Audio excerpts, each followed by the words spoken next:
everyone, this is Angela Holt with Angela Holt's Designs. I'm bringing to you one of my favorite projects I created this year for my Halloween decor. Now here's what you'll need. You'll need some iridescent shredded filler, which I found mine on Amazon. I'm sure you can find this at the dollar store, Dollar Tree, Walmart. But you'll need also some shatterproof plastic balls, and these I found a set of 50 on Amazon that have all the different sizes, which are perfect for this project. Then I got a plastic cauldron, a 12-inch plastic cauldron, and just so happens Joann has this on sale for $20. It's awesome. I just love that.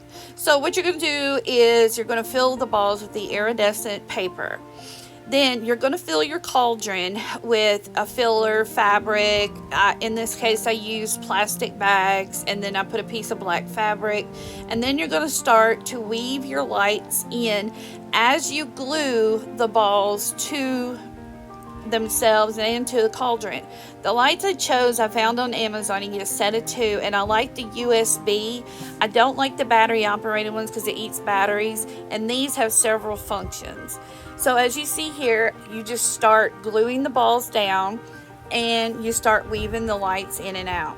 And then you're going to come up with something like this. And as you see, I made the balls look like they were spilling over the cauldron. Then I got onto my silhouette and I cut out witch's brew, and I placed that on the front side of the cauldron. A little tip, just cut around so it lays flat on a curved surface. Then I added a bow, which fabulous, and then there you go. That's what it looks like.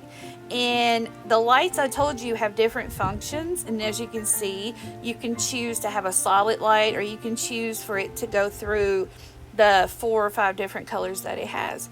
So there you go, ladies. I hope you enjoy. Bye.